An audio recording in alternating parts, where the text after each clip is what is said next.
कल हमने चर्चा किया था बालकांड के भगवान रामचंद्र की जो लीलाएं के विषय में। शुरुआत में हमने कहा कि बालकांड को बालकांड क्यों कहा जाता है। बालकांड को बालकांड विश्वामित्र की वजह से कहा जाता है, रामचंद्र की बाल लीलाओं की वजह से नहीं, क्योंकि विश्वामित्र गुरु हैं और गुरु का कार्य क्या है? भगवान को जीव से मिलाना। राम को विश्वामित्र लेके आए और सीता से विवाह कराया, ये गुरु का कार्य होता है। और गुरु को बालक कहा गया है। तो क्यों कहा गया है बालक? क्योंकि गुरु का दो महत्वपूर्ण स्वभाव वो बालक में पाया जाता है। सबसे पहला स्वभाव ये है, गुरु इतना महान सामर्थ्यवान होने पर भी वो सामर्थ्य के अहंकार के द्वारा प्रेरित होकर कार्य नहीं करता है, और वो सामर्थ्यवान होने पर भी एक साधारण व्यक्ति के रूप में वो प्रतीत होता है। जैसे एक बालक, भले वो कितने भी अमीर परिवार का क्यों ना हो, जब वो स्कूल जाता है कोई भी अन्य बच्चे के साथ साधारण से खेलता है, तो वो अपनी परिवार की वजह से उत्पन्न हुआ जो अहंकार है उसको उधर वो दिखाता नहीं है। तो ये बालक का एक स्वभाव होता है। और दूसरा स्वभाव क्या होता है बालक का? अपना चिंता नहीं रहता है, अपना स्वयं का देखभाल करने की चिंता, मुझे कौन देखभाल करेगा या मेरा क्या होगा, उसका चिंता नहीं रहता है। क्यों? क्योंकि उनको मालूम है माता पिता है, देखभाल करेंगे। उसी प्रकार आध्यात्म में उन्नत व्यक्ति भगवान के ऊपर इतना भरोसा करते हैं, वो भगवान के गोद में हमेशा लेटे रहते हैं। जिस प्रकार गोद में लेटा हुआ बच्चा को कोई चिंता नहीं रहता है, माँ है करके इतना विश्वास रहता है, उसी प्रकार वो बालक का भी उसी का स्वभाव रहता है। उसी प्रकार एक गुरु का स्वभाव रहता है, वो अपना खुद का चिंता नहीं रखते, क्योंकि उनको मालूम है भगवान के ऊपर विश्वास है, वो कभी भी मुझे जो चाहे वो मेरे से कर सकते हैं, मुझे वो देखभाल करेंगे, अवश्य रक्षवे कृष्ण, इस प्रकार का विश्वास रहता है। इसलिए विश्वामित्र की वजह से ये पहला जो कांड है बालकांड पड़ा, नाम बालकांड पड़ा। अभी बालकांड का प्राधान्यता क्या है? यज्ञ प्रदान है। ये दूसरा बात हमने कल चर्चा किया कि बालकांड में आपको 3 यज्ञ प्राप्त होते हैं, एक शुरुआत में, एक बीच में और एक अंत में। शुरुआत में कौन सा यज्ञ है? जिस यज्ञ के द्वारा भगवान रामचंद्र स्वयं प्रकट हुए, यानी इससे द्वारा रामचंद्र बता रहे हैं कि मैं यज्ञ के द्वारा ही प्रतिष्ठित होता हूँ, यज्ञमयम ही, मैं यज्ञमय हूँ और यज्ञ के द्वारा मैं हर चीज़ स्वीकार करता हूँ। और बीच में उन्होंने क्या सिखाया? यज्ञ को रक्षा करता हूँ। सबसे पहला यज्ञ के द्वारा प्रकट होता हूँ, दूसरा यज्ञ को रक्षा करता हूँ, और तीसरा बात क्या है? यज्ञ के द्वारा मैं सबको स्वीकार करता हूँ, जीवों को स्वीकार करता हूँ। सीता ने पूर्ण तरीके से समर्पित किया भगवान रामचंद्र को, सर्वधर्मान परित्यज्य वो महान यज्ञ, पूर्ण तरीके से समर्पित किया। तो कृष्ण ने कहा कि मैं देखभाल करूँगा उनको। उसी प्रकार ये जो यज्ञ के द्वारा हर चीज़ स्वीकार करते, जीव पूर्ण तरीके से समर्पित हो जाते, वो भी यज्ञ है।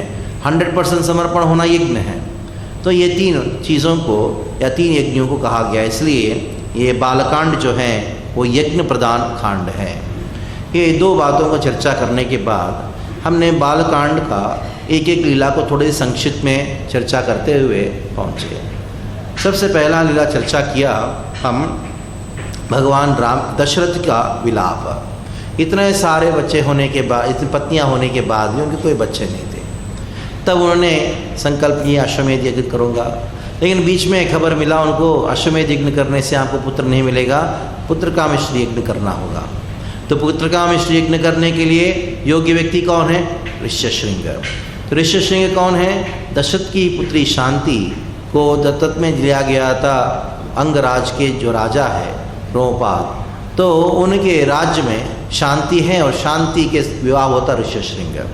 तो बाद में हम कल ऋष्यशृंग का इतिहास को चर्चा किया, किस प्रकार विभोंदक ऐसा एक शक्तिशाली ऋषि थे, उनको एक अप्सरा के वश में होने की वजह से अपनी तपस्या को भंग करना पड़ा, पुत्र की उत्पत्ति करना पड़ा, और उस पुत्र को इन स्त्रियों से संरक्षण करने के लिए ऐसा उन्होंने सिखाया था ऋषिशृंग को, सारे वेदों को सिखाया था, हर चीज़ सिखाया था, लेकिन स्त्री होता क्या उन्होंने सिखाया नहीं। तो लेकिन क्या हुआ अंततः? तो कहीं गए थे तो अंग राजा के देश से आए हुए कुछ ऋषि कन्याओं ने क्या किया, उनको मोहित करते हुए उस राज्य में लेके गए और शांति के साथ उनका विवाह हुआ। और ऋष्यशृंग को निमंत्रण दिया दशरथ ने, और दशरथ के निमंत्रण पर ऋष्यशृंग ने यज्ञ किया, पुत्रकामेष्टि यज्ञ किया। उससे यज्ञ पुरुष प्रकट होके दशरथ को खीर दिए, जिसको दशरथ ने तीनों पत्नियों में 4 भाग करके बांटा।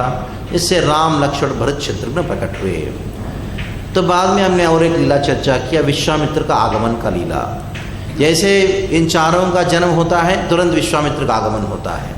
विश्वामित्र का क्रोध सहन नहीं कर पाए दशरथ और गदगदाने लगे, क्योंकि विश्वामित्र ने मांगा था क्या, उनको राम को भेजो। तो दशरथ को सहन नहीं हो पा रहा था, मैं कैसे भेजूँ 12 साल का पुत्र को, वो भी जंगल में भेजूँ, वो भी राक्षसों को मारने के लिए।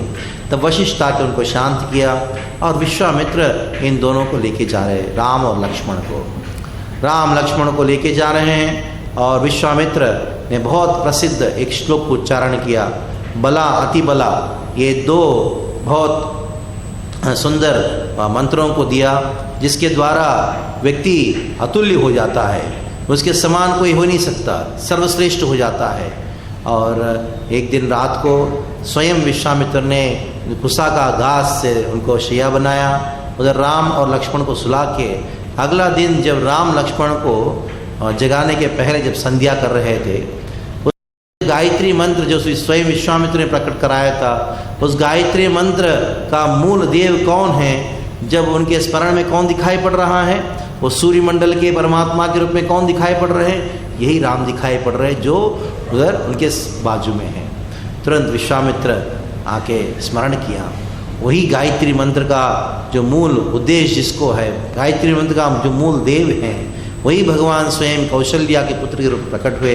कितना भाग्यवान है कौशल्या, इसलिए तुरंत उनने उच्चारण किया, कौशल्या सुप्रजा रामा पूर्वा संध्या प्रवर्ते, हे राम तो उठो, संध्या पूर्वा प्रवर्तते, संध्या गुरु संध्या आ गई हैं, इसलिए क्या करो, उत्तिष्ठ नरशार्दूला कर्तव्यम दैवमान्हिकम, जो दैव आन्हिक कर्म है, आध्यात्मिक कर्म है, सुबह जल्दी उठ के करने होते हैं, इससे तुम जल्दी उठो।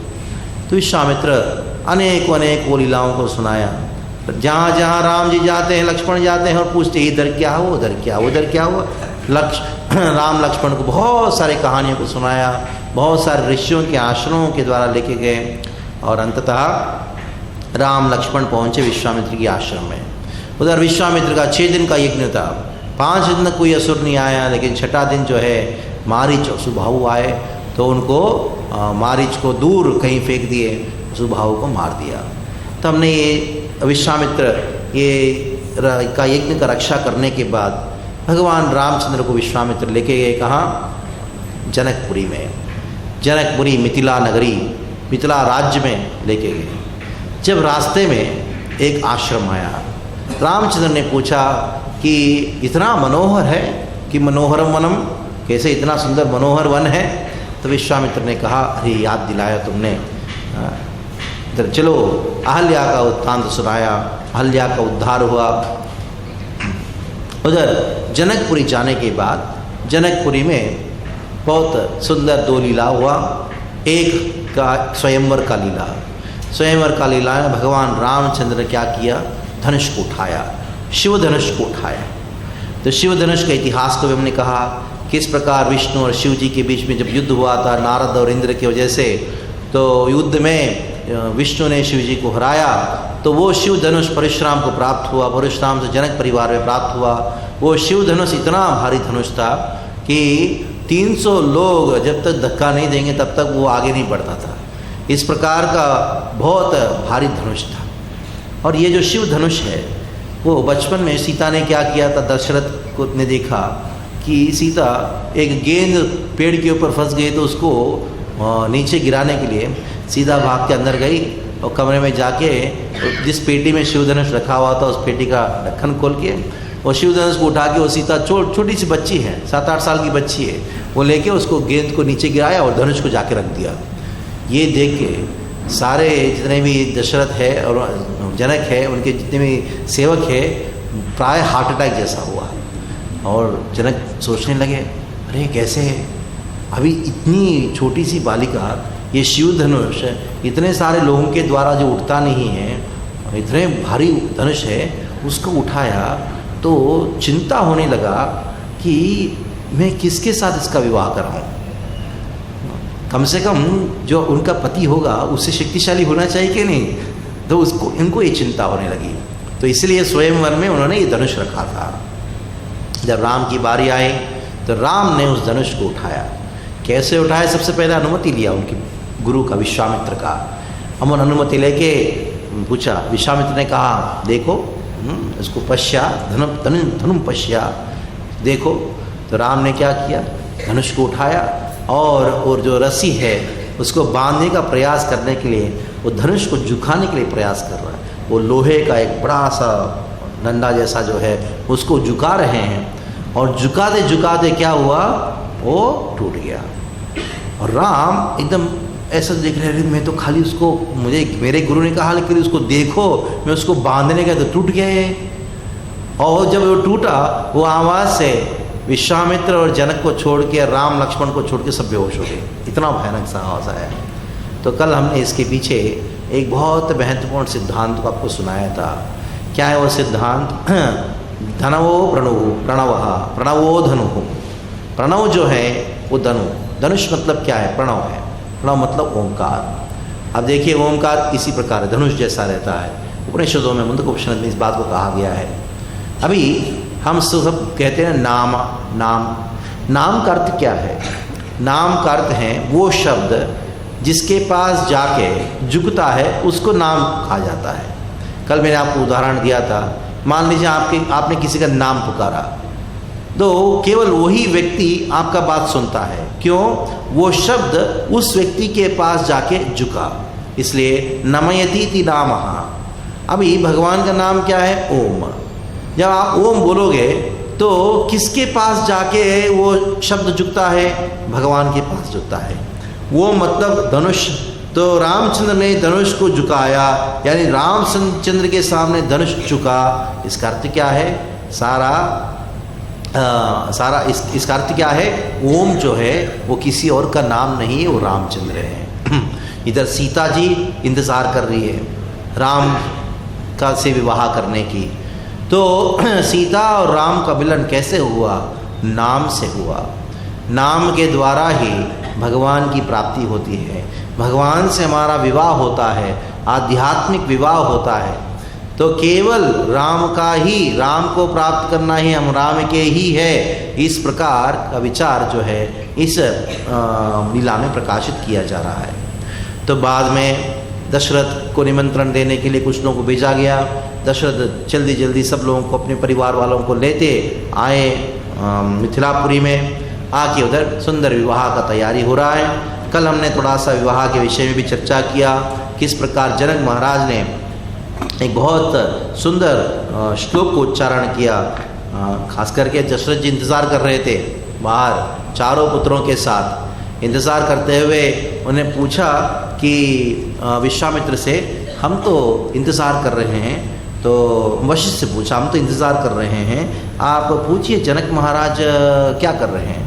तब तुरंत वशिष्ठ ने जनक महाराज को कहा कि जो भिक्षा याटन करने के लिए आए हैं, वो जो भिक्षा देने वाले हैं उनका इंतज़ार कर रहे हैं।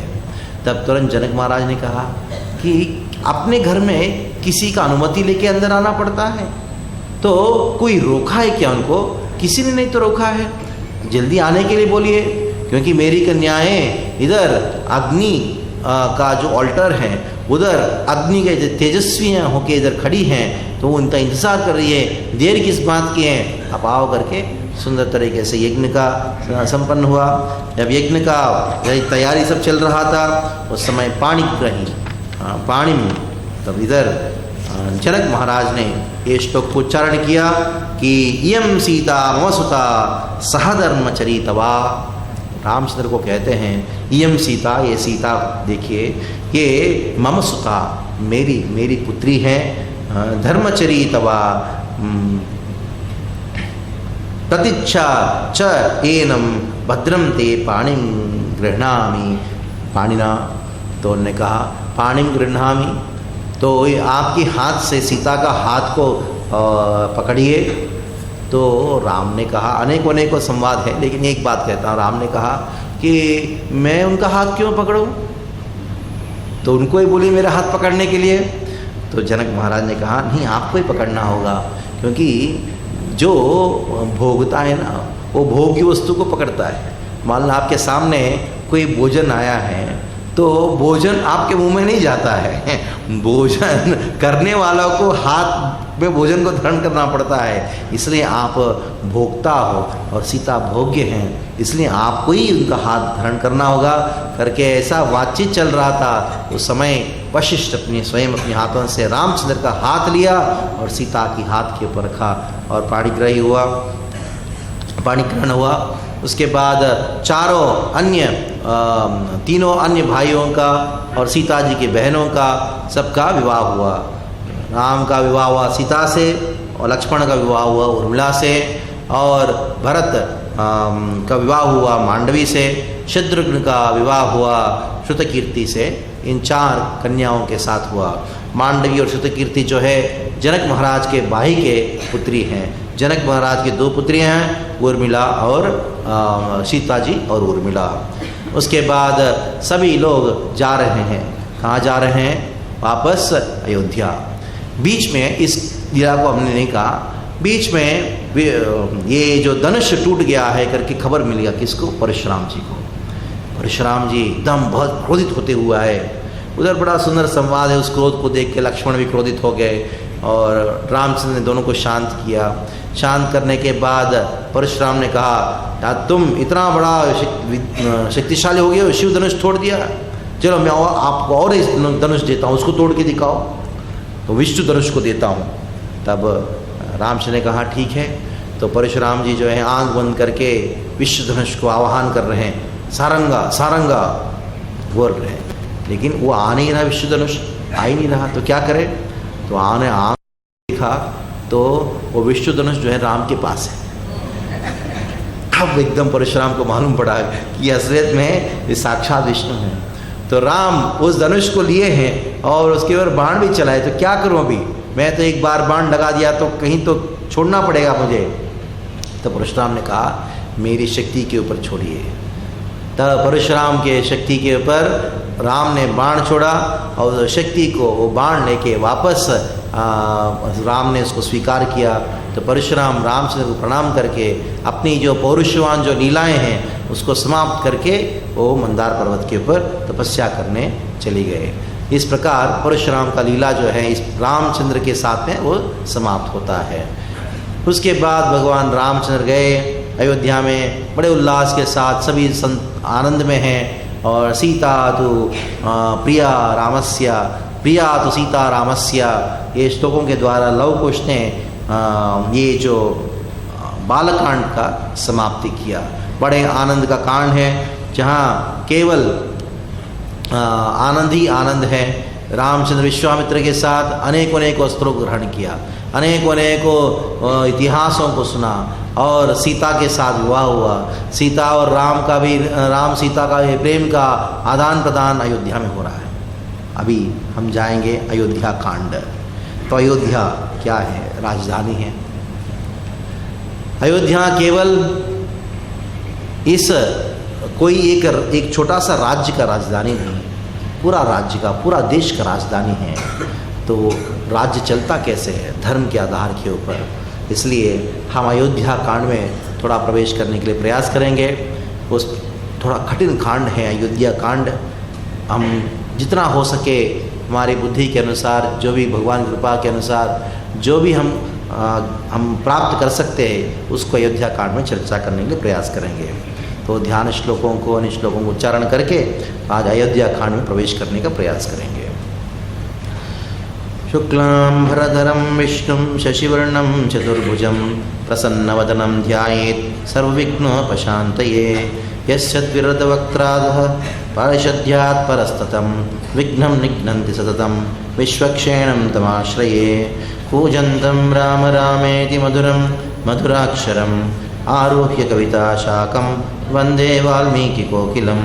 वाल्मीकिर्मुनिसिंहस्य कवितावनचारिणी शृण्वन् रामकथानाथं को न याति परां गतिं यः पिबन् सततं रामचरितामृतसागरम् अतृप्तस्तं मुनिं वन्दे प्राचेतसमकल्मषं गोष्पदीकृतवारीशं मसकीकृतराक्षसं रामायणमहामाला रत्नं वन्दे नीलात्मजम् आञ्जनानन्दनं वीरं जानकी शोकनाशनं कपीशमसन्तारं वन्दे लङ्काभयङ्करम् उल्लङ्घसिन्धो सलिलं सलीलं यः शोकवह्निं जनकात्मजाया आधाय तेनैव ददाह लङ्कां नमामि तं प्राञ्जलिराञ्जनेयम् आञ्जनेयमतिपाटलाननं कञ्चनाद्रिकमनीयविग्रहं पारिजाततरुमूलविवासिनं भावयामि पवमाननन्दनं यत्र यत्र रघुनाथकीर्तनं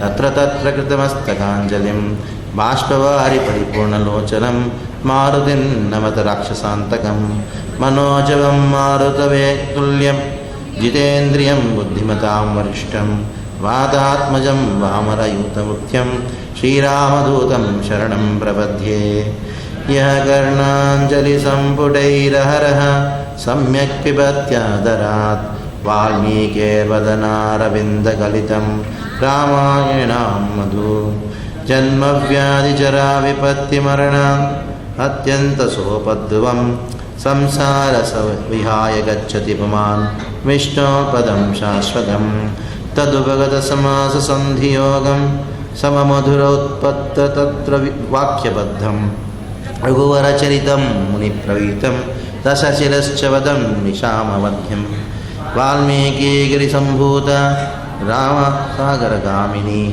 पुनन्तु भुवनत्पुण्यां रामायणमहानदी श्लोकसाराज्यलक्षं सा सर्गकल्लोलसङ्कुलं काण्डग्राहमहामीनं वन्दे रामायणार्णवं वेदवेद्ये वरे पुंसि जाते दशरथात्मजे वेदप्राचेतसात्सित् साक्षाद् रामायणात्मनः वैदेही स्थितं समुद्रमतले हैमे महामण्डपे मध्यपुष्पासने मणिमये वीरासने सुस्थितम् अग्रे वाचयति प्रपञ्चतसुते तत्त्वं मुनिभ्यें परं वाक्यान्तं भरतादिभिः पवित्रं रामं भजे श्यामलं वामे भूषितप्रचेतसः पश्चात् सुमित्रासुतः शत्रुघ्नो भरतश्च प्रावृशत् यात्पोल्लभेदे कोणेषु च सुग्रीवश्च विभीषणश्च युवरात् तारासुतो जाम्बवान् मध्ये नीलसुकर्कोमलमुचिरिं रामं भजे श्यामलं नमोऽस्तु रामाय सकलमुख्याय देव्यै च तस्मै जनकात्मये नमोऽस्तु रुद्रेन्द्रनिलेभ्यो नमोऽस्तु चन्द्रार्कमरुद्गणेभ्यः अत्र विजयतां रामो लक्ष्मणश्च महाबलः राजा जयतु सुग्रीवो राघवेण विपालितः तासोऽहं कौशलेन्द्रस्य रामस्य क्लिष्टकर्मणः हनुमान् शत्रुसैन्यानां निहन्ता मारुतात्मजा रामसहस्रं मे युद्धे प्रतिफलं भवेत् शिलाभिः तु प्रहस्तः पादैश्च सहस्रशः अर्दयित्वा पुरीं लङ्काम् अभिवादयञ्च मैथिलीं समुद्धृत्यार्थं गमिष्यामि सर्वराक्षसां धर्मात्मा सत्यसन्धश्च रामो दाशरथी यदि पौरुषे चाधिपत्यत्वम् अधेयं जैहि रावणीम् आपदापहर्तारं दातारं सर्वसम्पदां लोकाभिरामं श्रीरामं भूयो भूयो नमाम्यहम् तपस्वाध्यायनिरतं तपस्वी वाग्विदाम्बरं नारदं परिप्रपच्छ वाल्मीकिर्मुनिपुङ्गवन् ओं रामाय नमः।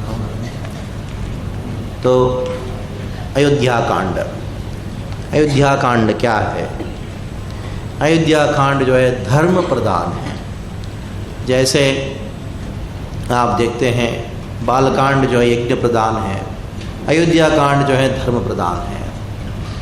एक पुत्र को कैसे रहना चाहिए, एक पत्नी को कैसे रहना चाहिए, एक पिता को कैसे रहना चाहिए, एक राजा को कैसे रहना चाहिए, एक भाई को कैसे रहना चाहिए, एक माँ को कैसा रहना चाहिए, अनेक वो जब अपने संबंध होते हैं उसको कैसे अपने निवाहन करना चाहिए, उसका वर्णन आपको ये अयोध्या कांड में प्राप्त होता है।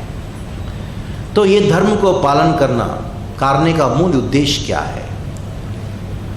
धर्म को पालन करने का मूल उद्देश्य ये है साधु संघ की प्राप्ति। ये अयोध्या कांड को संक्षिप्त में है।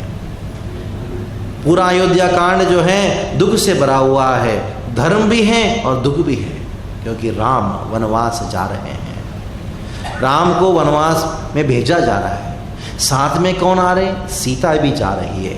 राम जाए लेकिन सीता साथ में जा रही है, ये वनवास है। और साथ साथ में कौन है? लक्ष्मण भी जा रहा है। और ये देख के अयोध्या वासियों का दुख है। और ये सब धर्म को पालन करने का मूल उद्देश्य, उसका अंत में थोड़ी सी हमको आनंद प्राप्त होता है, सुख प्राप्त होता है। वो क्या है? वो साधु संग। राम, सीता, राम और लक्ष्मण, इन तीनों का सांगत्य प्राप्त हुआ अत्रि ऋषि और अनसुया। अनसुया और अत्रि का सांगत्य प्राप्त हुआ। सीता को अनसुया का उपदेश प्राप्त हुआ। अनुसुया ने सीता को वस्त्र प्रदान किया, अनेकों सुंदर गहने प्रदान किए, जिसका धरण सीता ने पूरा वनवास में किया। लंका में सीता रही तभी वस्त्र धारण की। तो संक्षिप्त में ये बात कह के हम प्रवेश करेंगे अयोध्या कांड में, क्योंकि जब इस अयोध्या कांड में दुख भरी बातें हैं, लेकिन फिर भी अगर एक बात अगर समझ ले, हमारे धर्म पालन करने में जो दुख मिलता है वो दुख कोई ये दुख ऐसा मत सोचे कुछ नष्ट हो जाता है। धर्म को पालन करने में जो हमारी सैक्रिफाइस है, जो कष्ट को सहन करना पड़ता है, वो निश्चित रूप में आगे उस सुख का कारण होगा। धर्म की परिभाषा एक कवि ने कहा है कि धर्म वो चीज़ है जो अभी सहन करने, अभी पालन करने के द्वारा आपको ऐसा लगता है कोई लाभ नहीं है, लेकिन उसका लाभ जो है वो बाद में प्राप्त होता है। धर्म में ये निष्ठा जो रखने वाले होते हैं उनको बाद में सुख प्राप्त होता है। नीति जो होता है ना, नीति में क्या होता है? आपको भी सुख मिले और अभी मुझे भी सुख मिले, उसको नीति कहा जाता है। जो नीति को भी पालन नहीं करता है वो सोचता है कि केवल मैं ही सुखी हो जाऊं और कोई दूसरा सुखी ना हो जाए, ये नीति होता है। या ये दुष्ट व्यक्ति का होता है, मैं अभी सुखी हो जाऊंगा और दूसरों को अभी दुख दूंगा, तो वो ऐसा व्यक्ति जो है वो बाद में दुखी हो जाता है। नीतिवान व्यक्ति को क्या होता है? अभी आप भी सुखी हो जाओ, मैं भी सुखी हो जाऊंगा, लेकिन बाद में क्या होगा किसी को मालूम नहीं है। लेकिन धर्मनिष्ठा जिसके पास है वो दूसरों का दुख मिटाने के लिए वो अपना दुख सहन करता है, धर्म पालन करके अपना दुख सहन करता है। लेकिन अंत में क्या होगा? अंत में उनको अच्छा ही होगा। अगर इस जगत में कोई अच्छाई कुछ है वो क्या है? साधु संग। उनको रामचंद्र को साधु संग प्राप्त हुआ, अत्रि मुनि के द्वारा, अत्रि मुनि का संग प्राप्त हुआ, और सीता जी को भी साधु संग प्राप्त हुआ, किसका? अनसुया का संग प्राप्त हुआ। तो उसके द्वारा उनको आशीर्वाद मिला। अभी आगे भी आचार्यों ने कहा अनसुया अत्रि का सांगत्य प्राप्त करने की वजह से रामचंद्र और सीता को ऐसा आशीर्वाद मिला ताकि सारा अरण्य में घूम घूम के वापस अयोध्या आने तक इतने सारे कष्टों को सहन किए, लेकिन फिर भी उनका कभी भी दुख का अनुभूति नहीं हुआ, कभी उनका पराजय नहीं हुआ, हमेशा जय हुए। रामचंद्र इस बात को आगे कहते हैं कि हमको ये जो सांगत्य प्राप्त हुआ है अत्रि और अनसुया का, उसी के बल की वजह से रावण के ऊपर हमने जीत पाया।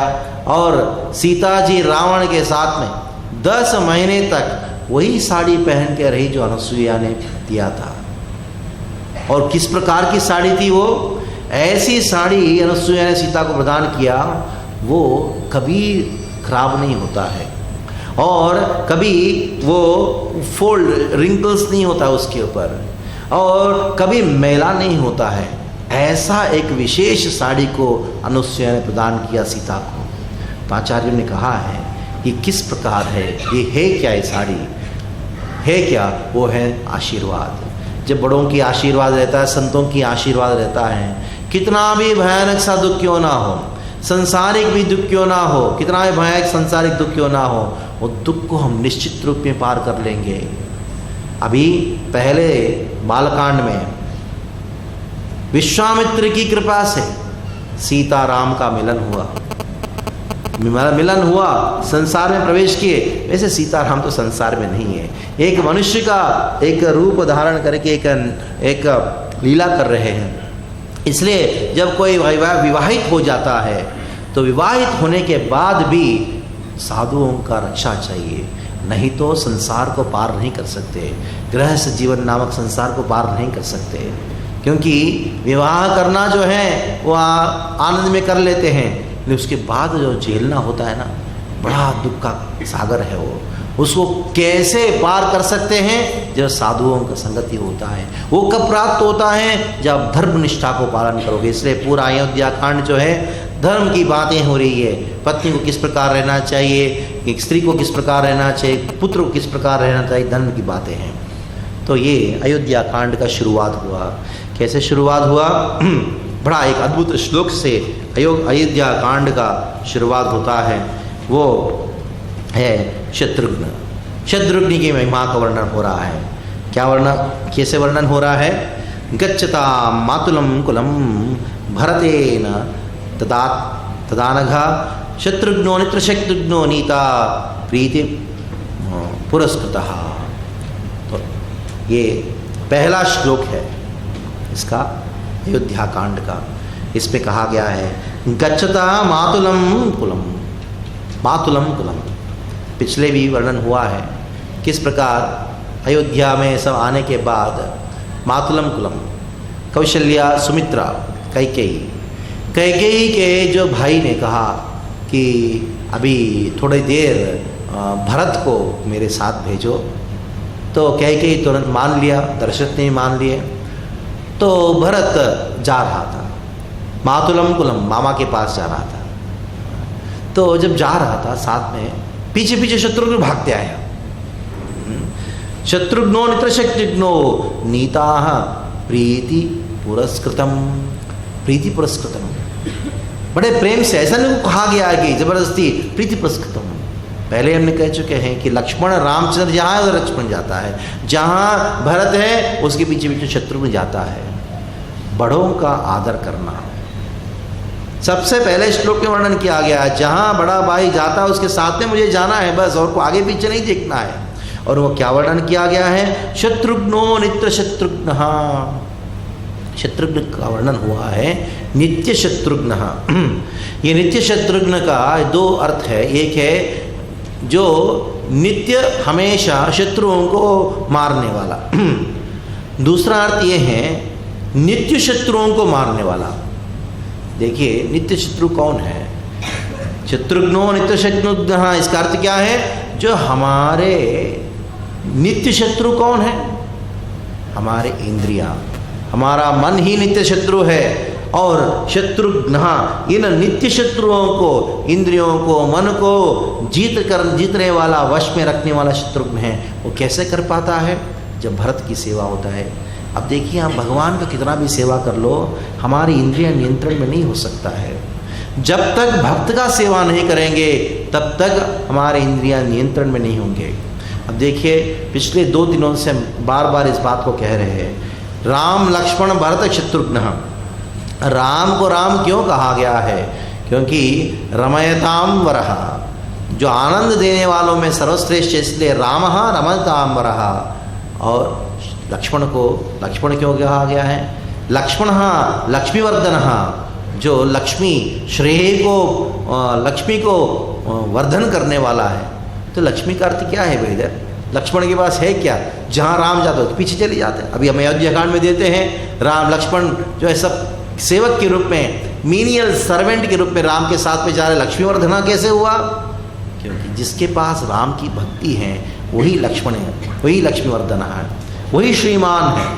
जब गजेंद्र पूरा हजारों साल तक युद्ध किया मगरमच्छ के साथ, लेकिन जब उन्होंने पूरा युद्ध करके थक के जब भगवान को एक कमल अर्पण किया गजेंद्र ने, उधर एक ऋषि वर्णन करते हैं गजेंद्र श्रीमान गजेंद्र, श्रीमान शब्द इस्तेमाल किया गया है। अरे ये पूरा 1000 साल तक सब कुछ सारा चीज लुट गया उनका, गजेंद्र का सब परिवार वाले चले गए, पता नहीं राज्य क्या हुआ, ये अकेला बचा हुआ, सारा शक्ति क्षीण हो गया है गजेंद्र का। अभी वो श्रीमान कैसे हैं? क्योंकि अभी कमल अर्पण किया ना, भक्ति उदय हुआ ना, तो श्रीमान हुआ। इतना ही नहीं, जब लंका से आकाश मार्ग से उड़ते हुए जब आए विभीषण, तो रामचंद्र विभीषण को पुकारा, श्रीमान करके पुकारा। अब देखिए विभीषण क्या करके आए, राज्य त्याग किया, परिवार को त्याग किया, एकदम बिल्कुल अकेला, जेब में चिल्लर भी नहीं होगा, उस अवस्था में आया। रामचंद्र क्या कहते? श्रीमान। क्यों? भक्ति जिसके पास होता है वही श्रीमान। लक्ष्मण लक्ष्मीवर्धन। तीसरे कौन है? भरत। भरत कौन है? भरणात् भरत, जो रामचंद्र का आज्ञा का जो भार अपने सर के उठाता है। अपना भार खुद उठाना कोई बड़ी बात नहीं होता है, लेकिन दूसरे का भार उठाना, और कैसे उठाना? जिस प्रकार अपना हो उस प्रकार उठाना, ये भरणात् भरत। और चौथे कौन है? शत्रुघ्न।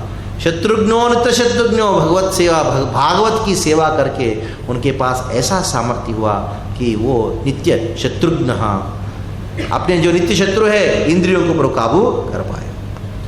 अभी पहले 2 सर्ग अयोध्या कांड के पूरा भरा हुआ है। किससे भरा हुआ है?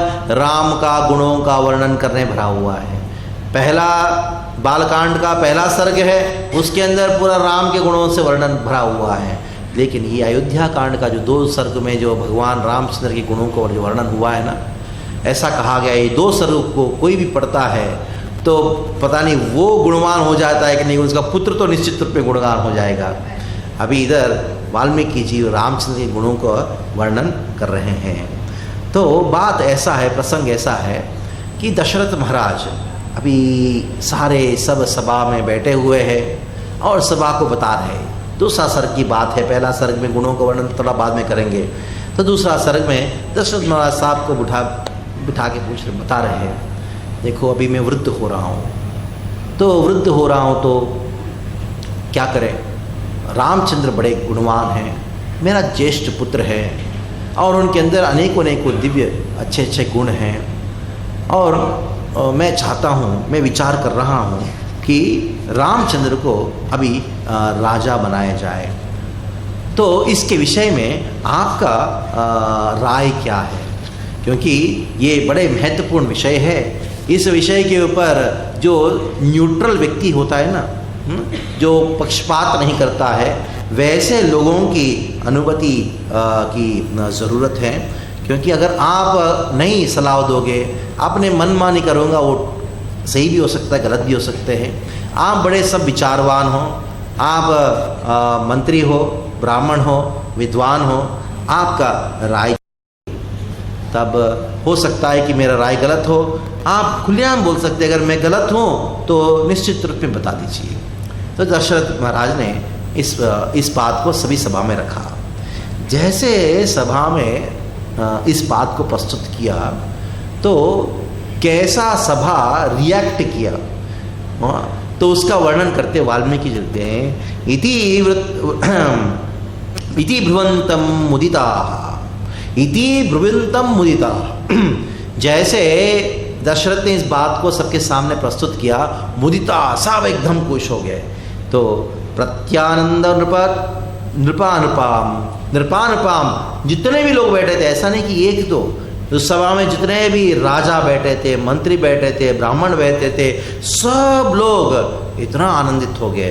कैसे आनंद हुआ उनका?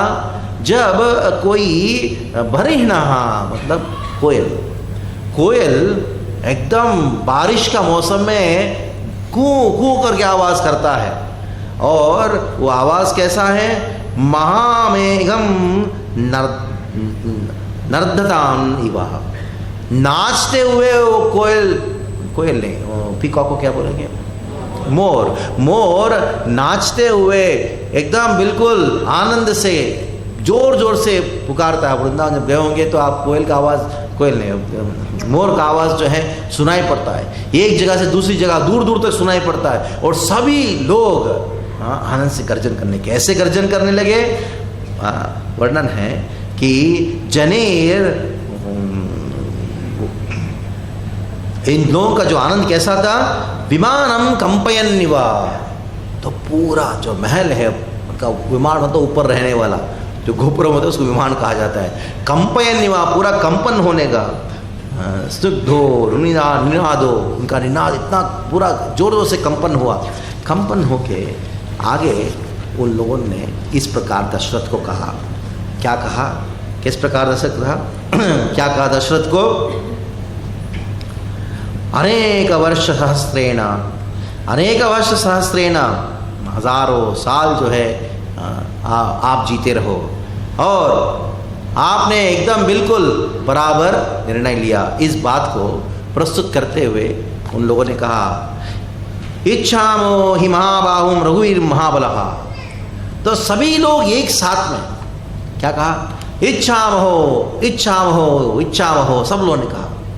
देखिए उत्साह के साथ कह रहे सब लोग, इच्छामहो महाबाहुम रघुवीर महाबलहा।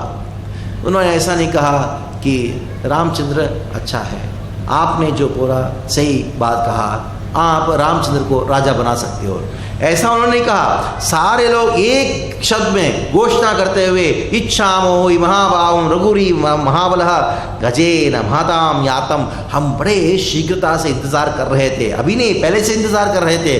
किसका इंतजार कर रहे थे, गजेन महतायांतम, महतायांतम, एक महान गजा, गज मतलब हाथी के ऊपर रामचंद्र से बैठे हो, और बैठ के कैसे बैठे हो, छत्रवृतानः, सफ़ेद छत्र, छाती जो है, छत्र जो है उनकी साथ पे लगा हुआ है, यानी राजा के पास जो रहता है ना सफ़ेद छाता रहता है। तो हम पहले से इसका इंतज़ार कर रहे हैं, इच्छाम हो। और जैसे ही लोगों ने इस प्रकार कहा तो दशरथ महाराज थोड़ा सा घबरा गए, खुश भी हो गए लेकिन घबरा भी गए। घबराते उन्होंने पूछा, श्रुत्वेन वचनम यन्ये राघवम परिमिच्छन्ति, राजन संशयेन, संशय करने लगे, असली बात क्या है मैं जानना चाहता हूँ। ये बड़े उत्साह के साथ सब लोग बोल रहे हैं कि इच्छामो इच्छामो, हम इच्छा करते हैं। तब उन्हें पूछा, कथम नुमति धर्मेण, उन्हें पूछा कि क्या है, आप बड़े उत्साह के साथ इच्छामो, हम बोलते हैं कि राम ही राजा बनना चाहिए। मैं इतने साल से राज्य कर रहा हूँ, 60,000 साल से राज्य कर रहा हूँ, कम से कम एक बार तो बोलते कि आप बहुत अच्छे राजा हैं, कम से कम 5-10 दिन रहिए, बाद में राम को राजा बनाए, इतना तो बोलते हैं। कहीं क्या मैं कहीं आपको हानि किया क्या? कदम दुमयी धर्मेण, धर्म को पालन करने में कोई कुछ कमी तो हुआ है क्या? मैं 60 साल राज्य करते हुए, अगर मान लो कोई आप रोज़ एकदम अच्छे से कुछ चीज़ खा रहे हो, अचानक से कोई एक सुंदर सा आइटम आ जाता है खाने के लिए, तो सबको बोले ये दो ये दो। वो कुक जो रोज़ पका रहा है ना, वो सोचेगा कुछ ये क्या हो क्या रहा है, मैं कुछ गलत पकाता था क्या, ठीक नहीं था क्या, वो सोचेगा। उसी प्रकार इधर दशरथ सबको पूछ रहे, युवराजम महात्मजम, तो युवराज जो है बड़ा महात्मा है, मैं जानता हूँ, बड़े अच्छे व्यक्ति है रामचंद्र, और सारे अच्छे गुण हैं, लेकिन कम से कम थोड़ा कुछ बोल देते कि 5-10 दिन के बाद करो, 1 साल के बाद अभी तक चलाओ, बाद में रामचंद्र बच्चा है, एक तो कहते, एक व्यक्ति तो कहता। तब सारे लोगों ने कहा, हे दशरथ, आपकी परिपालन में कोई दोष नहीं है, दोष अगर कुछ है तो रामचंद्र जी के गुणों में है। क्या करे, उनके पास इतने सुंदर सुंदर अद्भुत अद्भुत गुण हैं, तो ये स्मरण करने मात्र से ऐसा लगता है कि राम ही राजा होना चाहिए। समस्या जो है आपकी परिपालन में नहीं है, हम हमारे अंदर जो आवेश जो है ना, वो किसकी वजह से है? रामचंद्र जी का गुणों का स्मरण करने की वजह से है। वो दोष रामचंद्र का गुण है, हम क्या करें बताओ। अभी इस बात को कह के सारे जितने भी राजा हैं, दशरथ चक्रवर्ती हैं, राजा है, मंत्री है, रामचंद्र के गुणों को वर्णन करने लगे। उन गुणों में कुछ अंशों को मात्र चर्चा करेंगे। एक गुण इस प्रकार है, सच नित्यम प्रशांतात्मा मृदुपूर्वंतु भाषते। प्रशांतात्मा, हमेशा शांत रहते थे भगवान रामचंद्र, और मृदुपूर्वम तु भाषते। और कैसे उनकी भाषा होती थी? मृदु, बहुत एकदम मृदु भाषा, एकदम सरल, सॉफ्ट स्पोकन। और कोई व्यक्ति उनसे बहुत उच्च भाषा से बात करता है, रोष से बात करता है, उच्यमानोपि पुरुषम, उच्यमानोपि पुरुषम, ऊंची आवाज से अगर कोई बोलता है, नोत्तरम प्रतिपद्यते, न उत्तरम प्रतिपद्यते, ऊंची भाषा में, ऊंची शब्दों में या बड़े कठोर शब्दों में कभी भी उत्तर नहीं देते थे। कोई भी हो, अगर कोई उनको कुछ अपशब्द भी बोले, भगवान रामचंद्र का सबसे पहला भाषा, उनकी वाणी किस प्रकार है? मृदुपूर्वम तो भाषते। अभी आगे उनका और गुणों का वर्णन आ रहा है, ये बड़ा अद्भुत गुण है। कथंचित उपकारेण, कथंचित उपकारेण, उनकी कृतज्ञता। ये लाइन है कि ये जो गुणों का वर्णन है, सबसे पहला प्रभुपाद जी भी कहते हैं भगवद गीता के तात्पर्य में, एक जगह कहते हैं कि speech is the quality, most important quality of a man. कोई भी व्यक्ति हो, सबसे महत्वपूर्ण अगर कुछ गुण है उनका, वाक्य, वो मृदुपूर्व, मृदु होना चाहिए वाक्य। और उसके बाद कृतज्ञता। कथंचित, कथंचित मतलब क्या है? थोड़ी सी भी। कथंचित उपकारेण, एक भी उपकार करता है, थोड़ा सा भी करता है तो क्या? हाँ, उपकारेण कृतेनैव केन तुष्यति, केन तुष्यति, बड़े प्रसन्न हो जाते हैं। एक भी उपकार, तेन तुष्यति, हमेशा के लिए याद रखते हैं। और दूसरा बात क्या है? न स्मात्य अकारण, तो अगर मान लो कि कोई एक अपशब्द बोलता है, शतमपि अपकाराणाम, शतमपि, शतमपि अपकाराणाम।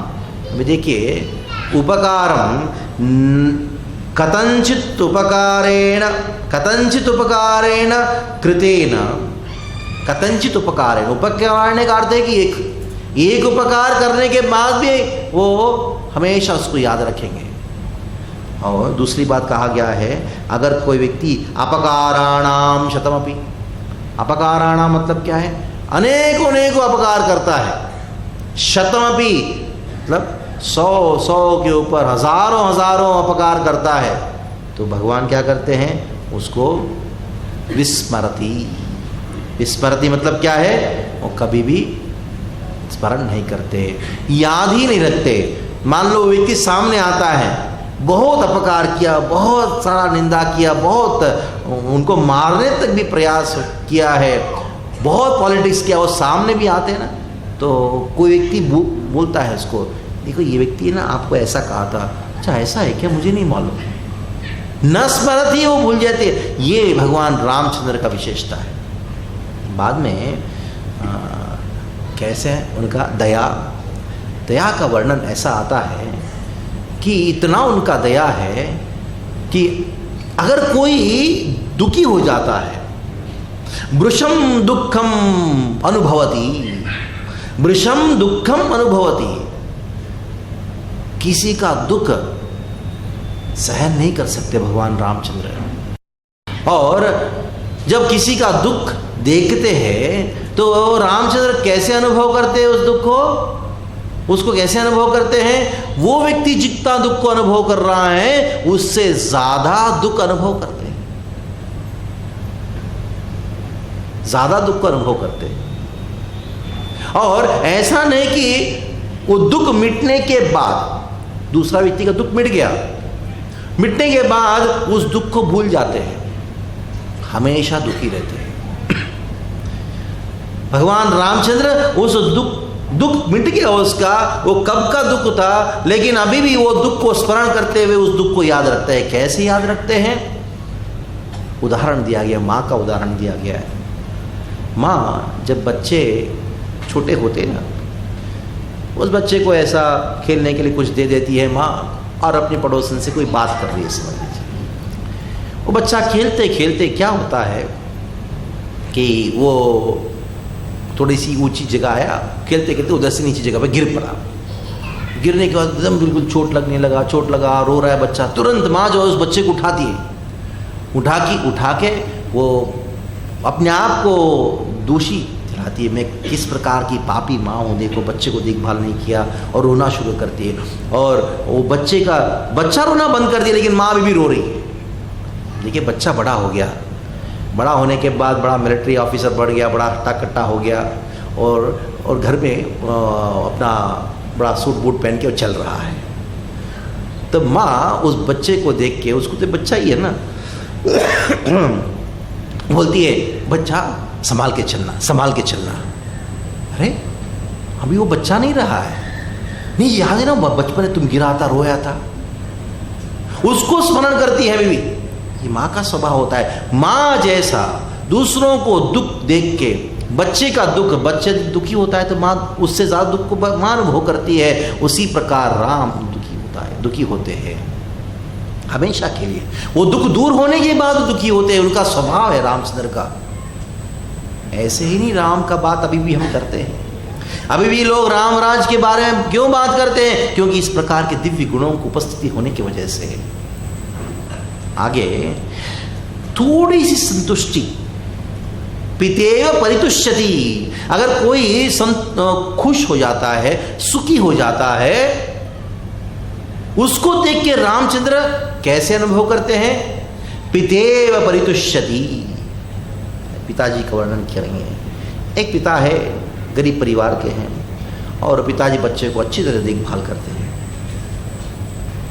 उधार लिया, बहुत पढ़ाई किया, पढ़ाई करने के बाद बड़ा हो गया बच्चा, इंजीनियर हो गया और अमेरिका चला गया। अमेरिका जाने के बाद उधर ही किसी विवाह कर लिया, बड़े आनंद से अनुभव कर रहा है, बड़े सुखी है उधर। इधर पिताजी बहुत गरीब है, उनको वृद्धावस्था भी आ गया है, शरीर भी ठीक नहीं है, लेकिन उधर से उनका लड़का लेटर लिखता है कभी कभी, मैं ठीक हूँ करके।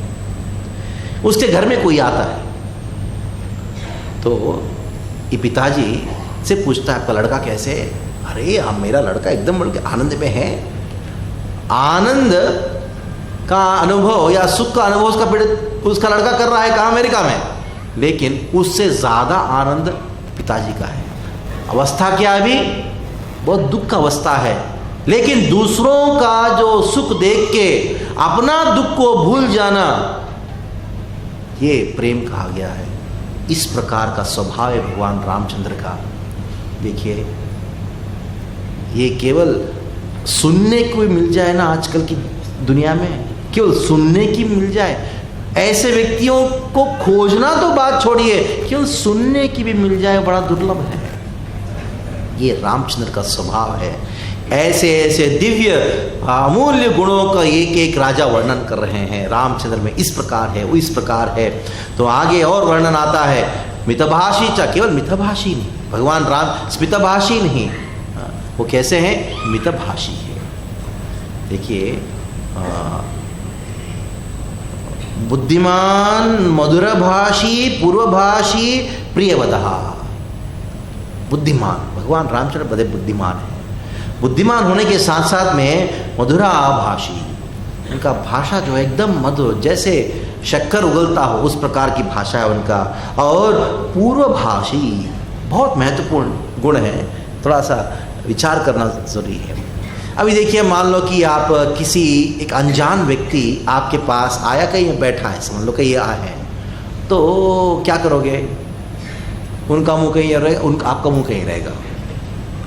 कभी किसी घर में जाना होता है ना, वो अभी तो लिफ्ट से जाना पड़ता है लोगों के घर में, तो लिफ्ट में जाओ तो अंदर जाओ, कोई और एक व्यक्ति समझ लो ऐसे देखता रहेगा, मुड़ के भी नहीं देखेगा। पता नहीं कौन से जन्म का दुश्मनी निकाल रहा है, कभी वैसा अनुभव होता है। हाँ, तभी हमको आगे उनको देख के हंसना पड़ता है, हरे कृष्ण बोलना पड़ता है। हाँ? तो क्यों ये अहंकार की वजह से कोई आके मेरा इंट्रोडक्शन दे तभी बात करता हूँ। तो रामचंद्र का ऐसा नहीं था, किसी को भी देखेंगे ना, जैसे बच्चा भाग भाग के आता है ना पापा पापा करके, उसी प्रकार पूर्वभाषी च राघव। पूर्वभाषी, पूर्व मतलब पहले वही बात करते हैं। और कैसे बात करते हैं? स्मितभाषी, उनको देख के हंसते हैं और पूछते हैं। उनको कोई इंट्रोडक्शन की जरूरत नहीं, किसी का कोई अपना स्टेटस आर्टिफिशियली नहीं बनाते हैं। देखिए, जो आर्टिफिशियली किसी को स्टेटस बनाने की जरूरत नहीं है। आपके पास है तो गुणों की वजह से होता है, जबरदस्ती बना के रखने से नहीं होता है। रामचंद्र इस प्रकार के मृदु स्वभाव के भाषिच राघवा और वीर्यवान, साथ साथ में वीर्यवान। अब देखिए, कोई सोचे अपनी वीरता को बना के रखने के लिए, अपनी गंभीरता को बना के रखने, मैं पहले बात नहीं करूँगा, उनको आके मुझसे मिलो। राजा हैं भगवान रामचंद्र, लेकिन उनका स्वभाव देखिए, पूर्वभाषी मिथभाषी अनेकों अनेकों तरीके से इनके दिव्य गुणों का वर्णन हुआ है। अभी सारे लोग इच्छा मोह कहा कि रामचंद्र का होना चाहिए, रामचंद्र ही राजा होना चाहिए। ये प्रश्न आता है, दशरथ महाराज ने इस प्रकार का प्रस्ताव क्यों रखा? प्रस्ताव इसलिए रखा क्योंकि दशरथ महाराज को मालूम है कि दो समस्याएं हैं उनका। एक समस्या है, उन्हें कन्या शुल्क किया था। क्या है कन्या शुल्क का अर्थ क्या है? जब कैकेयी से विवाह हुआ था उस समय उन्होंने लिख के दिया था कैकेयी को, कैकेयी उनके पिताजी को, कैकेयी के पिताजी को लिख के दिया था। क्या लिख के दिया उन्होंने? आपके जो कन्या के द्वारा उत्पन्न हुआ पुत्र उसको राजा बनाऊंगा, तो कन्या शुल्क कहा जाता है। दूसरी बात क्या है, जब दशरथ का युद्ध चल रहा था, स्वर्ग में निमंत्रण दिया था असुरों के साथ युद्ध करने के लिए, बड़ा धुआंधार युद्ध चल रहा था। उस समय क्या हुआ, कैकेयी उस रथ में उनके साथ में थी, इतने वीर्यवान थी कैकेयी, उनका पहिया, रथ का पहिया टूट गया था और कैकेयी ने उस रथ का पहिया को दूसरे पहिया के साथ अपने हाथ से जोड़ के रखी थी। इतनी वीर्यवान थी, उतनी शक्तिशाली थी। और उससे बड़े प्रसन्न होके दशरथ महाराज ने कहा था, दशरथ ने कहा कैकेयी को, तुमको 2 वरदान दूंगा। कैकेयी ने कहा, जब जरूरत पड़ेगा तो मांगूंगी। अभी दशरथ को मालूम है, मैंने कहा था कैकेयी के पुत्र को राजा बनाऊंगा। दशरथ ने सोचा, मैंने ये जो वाक्य कहा वो सत्य है, भरत को राजा बनाना है, मैंने ये वाक्य कहा ये सत्य है। अभी उस सत्य को क्या करना है, मुझे कवर करना है, सत्य को छुपाना है। और कैसे छुपाऊंगा मैं? धर्म के द्वारा छुपाऊंगा। धर्म क्या है? राजा का धर्म क्या होता है? सारे राजाओं की सहमति के साथ जो निर्णय लिया जाता है उसको धर्म कहा जाता है। राजा नहीं कि मैंने जो बोल दिया वही शासन है। सारे ब्राह्मणों का, सारे राजाओं का, मंत्रियों का सहमति के साथ अगर जो निर्णय लिया जाता है वो राजा का धर्म है। तो धर्म के द्वारा दशरथ ने सत्य को छुपाने का प्रयास किया, सत्य को ढकने का प्रयास किया। देखिए, सत्य को ढकने के लिए अगर आप कुछ भी प्रयास करोगे, किसी प्रकार के प्रयास करोगे, आपको दुख का अनुभव करना पड़ेगा। आपको स्टोरी तो मालूम है, इसलिए दूसरी ओर बताऊंगा। कैकेयी, तो कैकेयी ने क्या किया, वो सत्य के द्वारा धर्म को ढकने का प्रयास किया। एक और धर्म है, दूसरी ओर सत्य है। दशरथ ने सत्य के द्वारा, धर्म के द्वारा सत्य को नीचा किया, सत्य को छुपाने का प्रयास किया, और कैकेयी ने सत्य के द्वारा धर्म को छुपाने के लिए प्रयास किया। यही 2 समस्याएं हैं समाज में। लेकिन जो विद्वान होता है ना, वो सत्य और धर्म को साथ में लेके चलता है, सत्य और धर्म को, धर्म का समन्वय करके चलता है। ये बुद्धिमता का अर्थ है। बुद्धिमता है नहीं मेरा धर्म इसलिए करता हूँ। एक गधा भी अपना धर्म को पालन करता है कि नहीं? नहीं, सत्य ही सत्यमेव जयते, धर्म को छोड़ो, खाली सत्य हम पालन करेंगे। ये भी मूर्खता है। धर्म और सत्य का समन्वय करना, ये वास्तविक बुद्धिमत्ता है। अभी इन दोनों का विपरीत बुद्धि है। एक दशरथ गया धर्म के द्वारा सत्य को छुपाओ, और कैकेयी ने सोचा कि नहीं, सत्य जो है, सत्यम धर्म प्रतिष्ठम ते, सत्य के द्वारा ही धर्म प्रतिष्ठा होती है, ऐसा कैकेयी ने कहा। अभी इन दोनों के बीच में विरोधाभास चल रहा है। अभी क्या करें?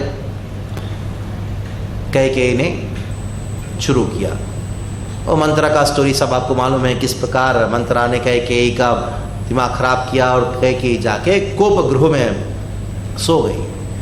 और बस अगले से अगले दिन मुहूर्त निकला है, किसका? रामचंद्र का पट्टाभिषेक होने वाला है। तो दशरथ को खबर मिला कैकेयी जो है कोप गृह में है। तो दशरथ गए, तो कैकेयी से बात करके कैकेयी ने अपना प्रस्ताव रखा, आपने वरदान दिया था, अभी वो 2 वरदान दीजिए। सबको मालूम है क्या वरदान है, उस श्लोकों में आएगा तब चर्चा करेंगे। तो दशरथ एकदम उनका हालत खराब हो गया। असलियत में कुछ ही 1 या 2 दिन पहले की बात है, दशरथ ने रामचंद्र को बुलाया था। उन्होंने कहा रामचंद्र को तुमको राजा बनना चाहिए।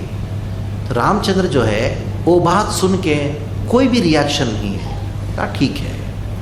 और वापस दशरथ ने रामचंद्र को अकेले में बुलाया, बुला के कहा अभी देखो तुमको राजा बनना है, लेकिन जितना हो सके उतना जल्दी राज्य पट्टाभिषेक करना चाहता हूँ। दशरथ अभी भरत नहीं है, ये मत बोलो भरत आने दो। भरत जब नहीं है, क्योंकि पहले कहा गया था भरत और चित्र गए मामा के घर में। दशरथ ने सोचा ये उचित समय है, रामचंद्र को राजा बना दूं, अभी राजा बनने के बाद तो मेरा कर्तव्य समाप्त हो जाएगा। ऐसा सोचते हैं रामचंद्र को कहा कि अभी देखो समय ऐसा है, मैं कभी भी मर सकता हूँ, ये मत सोचो कि इधर भरत नहीं है, भरत का इंतजार मत करो, अभी तुम्हारा पट्टाभिषेक हो जाए। राम ने कहा सही है, ठीक है। सीधा उस बात को सुन के राम कहाँ गया? सीधा लक्ष्मण के पास गया। लक्ष्मण के पास जाकर राम ने क्या कहा देखिए, हे लक्ष्मण, तुम मेरी अंतरात्मा हो, अंतरात्मा होने के नाते तुम राजा हो भी। मैंने पिताजी ने मुझे बुला के कहा कि तुम राजा बनो, तो मैंने सोचा कि तुमको राजा बनना है, तुम्हारे लिए मैंने उनके सामने हाँ करके आया हूं। तो लक्ष्मण की आंखों में आंसू आ गया और खुशी से जाके कौशल्या को बुलाया। कौशल्या आनंद में ही, और सारे राज्य में, पूरा अयोध्या में बात फैल गया, किसी को एडवर्टाइज करने की जरूरत नहीं था, सारे अयोध्या में खुशी मना रहे हैं सब लोग। अब इधर कैकेयी ने चाल चलाया, तो कैकेयी ने चाल चलाया, रामचंद्र गए किसके पास? दशरथ के साथ, दशरथ के पास में गए। ये बात कब हुआ? बस 1 दिन पहले की बात है। अगले दिन सुबह 10 बजे सब तैयारी हो रही है। गए, दशरथ से मिलने गए और आशीर्वाद लेने गए, क्योंकि अगले दिन उनका पट्टाभिषेक है। रामचंद्र जैसे दशरथ के पास गए, दशरथ का मुंह खिन्न था और कुछ बोल ही नहीं रहे, कुछ बात ही नहीं कर रहे। अगर मान लो आप किसी के पास जाओगे, वो व्यक्ति आपसे बात नहीं करता है, तो क्या सोचोगे? क्या आप नाराज हो आपसे? बहुत सारे बातों को रामचंद्र ने कहा दशरथ को, लेकिन दशरथ बात ही नहीं कर रहे हैं, उनका मुंह झुका हुआ है। तब कैकेयी राम से कहती है, जब राम ने कहा दशरथ को कि आप मेरे से बहुत नाराज हैं, और कैकेयी को और देख के राम ने कहा कि क्या और मेरे पिताजी मेरे से नाराज हैं, किस बात के ऊपर आप बताओ तो सही। तब कैकेयी कहती है, न राजा कुपितो रामा, हे राम, ये राजा आपका राजा है ना दशरथ, आपसे क्रोधित नहीं है।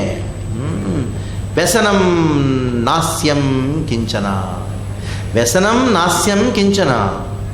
असलियत में ये जो राजा है बहुत दुखी है, और साथ साथ में उनके मन में कुछ है। क्या है वो मन में है? वो बात मैं कहना चाहती हूँ, वो नहीं कह सकते तुमको। क्यों? वो बहुत डरते हैं तुमसे क्रोधित नहीं है, वो बहुत दुखी हैं। देखिए कितने कठोर हृदय वाली है कैकेयी। अभी सीधा राम से कहती हैं, साम बाजू में उनकी पति हैं, दशरथ है, उनके साथ में कहती हैं वो तुम्हारे पिताजी तुमसे बात करने में डरते हैं, उनके मन में कुछ चल रहा है, उनके कंठ से कुछ शब्द अभी निकलेगा नहीं, क्योंकि तुम बहुत प्रिय हो उनके लिए। और उन्होंने मुझे एक वचन दिया था, और ये वचन जो उन्होंने मुझे दिया था वो केवल तुम्हारे द्वारा ही सिद्ध होगा। कर्तव्यम यदोश्रुतम, उनका वो तुम्हारा कर्तव्य बनता है, उनकी वचन को सिद्ध करना, वो केवल तुम्हारे द्वारा होगा। क्या कहती है? ने कहा एषा मह्यम वरम दत्वा पुरा, बहुत पहले की बात है, पुरा एषा वरम दत्वा, मुझे वर दिया था, माम अभिपूजया, क्योंकि मैं उनको बहुत सेवा की थी, तो ये सेवा की वजह से उनको युद्ध में मैंने बहुत सहायता की थी, उसकी वजह से उन्होंने 2 वरदान मुझे दिया था। तो तुम्हें राम तुम जानते हो, धर्ममूलम इदम रामम विदितम च सतामपि, तुम भी जानते हो राम, और मैं भी जानती हूँ, और साथ साथ में सतामपि, सारे सद्गुण वाले सारे संत लोग जानते हैं। क्या जानते हैं? धर्ममूलम इदम सत्यम, सत्य जो है धर्म का मूल बनता है। अब देखिए इस श्लोक से आया है, क्या किया कह गए इन्हें कि धर्म जो है वो सत्य के ऊपर आधारित है। धर्म परिवर्तन होता रहता है, लेकिन सत्य परिवर्तन होता नहीं है। और राम सुनो, अभी ये जो तुम्हारे पिताजी है ना, अपना धर्म को निमान करने के लिए, सत्य को त्याग करने के लिए मत बोलो। यदि तद्वक्षते राजा, यदि तद्वक्षते राजा शुभम वा यदि अशुभम, शुभ हो अशुभ हो उससे कोई मतलब नहीं है, सत्य महत्वपूर्ण है। करिष्यसि तथा सर्वम, अभी आपको जो राजा जो बताने वाले हैं उसको करना पड़ेगा, वो नहीं बता पाएंगे, मैं स्वयं बताऊंगी। तो क्या है, आपको क्या करना होगा? वनवास जाना होगा। और बोलने से पहले भगवान रामचंद्र स्वयं कहते हैं कि हे रानी, आप जो कह रहे हो आप कह दो, क्योंकि मेरे पिताजी के लिए मैं कुछ भी करने के लिए तैयार हूं। सागर में डूबने के लिए तैयार हूं, मैं आग में भी डूबने के लिए कूदने के लिए तैयार हूं। ने कहा पिता पाण्ये च हितेन च, मेरे पिताजी का हित के लिए मैं कुछ भी, जहर को भी पीने के लिए तैयार हूं, क्योंकि राम का स्वभाव है। सुनो, करिष्ये प्रतिज्ञा, मैं प्रतिज्ञा कर रहा हूं। ये देखो राम जो है, रामः द्विर न अभिभाषते, द्विर्न अभिभाषते, राम के पास 2 वचन नहीं होते, आगे पीछे नहीं होता है। द्विर्न अभिभाषते प्रतिज्ञा, मैं प्रतिज्ञा करता हूँ, मेरे पिताजी जो कहना चाहते हैं, जो भी उनकी आदेश है, मैं उसको पालन करूँगा। तब कैकेयी बताने लगी, हे राम, अगर सच में तुम अपने पिताजी का आज्ञा स्वीकार करना चाहते हो, वो आपको कहेंगे नहीं, मैं कहूँगी। सुनो, क्या है वो? तुमको सबसे पहला वनवास जाना होगा, और दूसरी बात क्या है? भरत को राजा बना होगा। और कितना दिन? 7 च वर्षाणि दंडकारण्यम आश्रितः। 7 च वर्षाणि, 7 और 7 मिला के 14 दिन दंडकारण्यम आश्रितः। और वो भी कैसे, कैसे रहना होगा? अभिषेकम इमं त्यक्त्वा जटाचरीधर वसा। ऐसा नहीं कि तुम उधर जाके दंडकारण्य में जाके संपत्ति लेके जाओगे, सब महल बनाओगे, इधर रहोगे, नहीं। कैसे रहोगे? जटाधारी बन के रहोगे। जटाधारी के साथ साथ में चरीधरहा, चारीधरहा, चारी मतलब जो जूट का कपड़ा होता है या कोई घास से बना हुआ कपड़ा होता है, उसको धारण करके तुमको रहना होगा। परतः कौशलपुरे प्रशास्तु वसुधाम इमाम, कौशल में रहेगा, कौशलपुर अयोध्या में रहेगा भरत, और क्या करेगा? वसुधाम इमाम, पूरा पृथ्वी का राजा बनेगा। ऐसा नहीं कि दंडकारण्य में जाओगे तुम्हारा राजा बने रहेगा, अरण्य का भी राजा बनेगा। भरत अगर कोई शासन देगा तुमको करना पड़ेगा। नाना रत्न समाकीर्णम, नाना रत्न समाकीर्ण, अनेकों अनेकों रत्नों के साथ वो आनंद को अनुभव करेगा। सवाजी रथ कुंजरम, सारे जितने भी अश्व है, सारे जितने भी सेना है, सब सेना भरत के अंडर में रहेगी। ये तेन त्वम नरेंद्रोयम, इसी के लिए कारुण्येन संपुत्ता, इसी की वजह से ये बात सुन के ये दशरथ जो है वो तुम्हारे प्रति बड़ा दया की भावना रखे हैं और वो बोल नहीं पाते हैं, इसकी वजह से बहुत दुखी है। तो इसलिए राम क्या करो? ये तत्कुरु, ये तत्कुरु, कौन दे रही आदेश? कैकेयी राम को आदेश दे रही है, ये तत्कुरु, तुमको करना पड़ेगा, तुम करो। राम सुन रहे इस बातें को, सुन एकदम बिल्कुल शांत। इति तस्याम पुरुषम वद्यताम, इस प्रकार पुरुषम वद्यताम, इस प्रकार बोलने के बाद भी न चैव राम प्रविवेश शोकम, शोक राम के मन में जरा सा भी प्रवेश नहीं किया। देखिए अभी पट्टाभिषेक होने वाला है, कल अगर कोई आपको कोई कुछ भी कहता है, कल आपको कुछ मिलेगा नहीं, कोई छोटी चीज भी मिलेगा नहीं, तो शोक होता है। तथापि नहीं व न चैव राम प्रविशे शोकम, जरा सा भी शोक प्रवेश नहीं किया, एकदम शांत। राजा तू, आगे वर्णन आता है, राम इस बात को सुन के कैकेयी के हैं, आप जैसे कह रहे वैसे ही होगा, मैं वो करूँगा, ऐसा कह के प्रणाम किया। किसको? दशरथ और कैकेयी दोनों साथ में रामचंद्र प्रणाम करके गए। वो सीधा गए कहाँ? कौशल्या के पास। अब देखिए कौशल्या को संभालना है भगवान रामचंद्र को।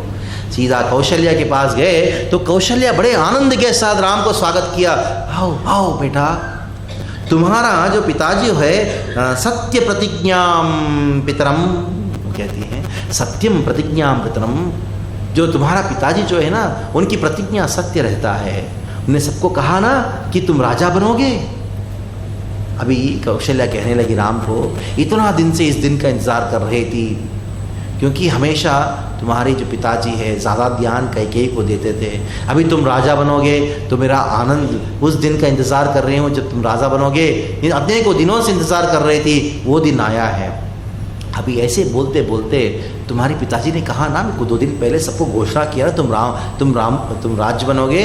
इस प्रकार कहिए सत्यम प्रतिज्ञाम पितरम, बड़ी मासूमियत से बोल रही है, कौशल्या को मालूम नहीं है। तो रामचंद्र कहा ये सही बात है, सत्यम प्रतिज्ञान पितरम राजम पश्य राघवा, हे राघव तुम्हारे पिताजी कितने अच्छे देखो, क्योंकि वो हमेशा सत्य के पक्ष में रहते हैं और सत्य के प्रतिज्ञा को पालन कर, जो प्रतिज्ञा किया वो करते हैं। तब ऐसा कौशल्या कह रही बड़े आनंद के साथ।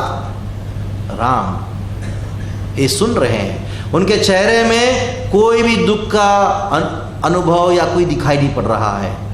तो राम कौशल्या को किस प्रकार बोलते देखिए, वो राम सस्वभाव विनीतः च गौरवश्च तदा आनतः, अनेकों अत्यंत गौरव के साथ प्रतिष्ठो दंडकारण्यम, दंडकारण्य जा रहा हूँ करके इस बात को वो कौशल्या को कह रहे हैं। क्या कैसे कहते देखिए, सुंदर तरीके से कहते, देवी नूनम न जानीशे महत भयम उपस्थितम, देवी आप जानते नहीं हो, आपको एक भयानक सा खबर मिलने वाला है।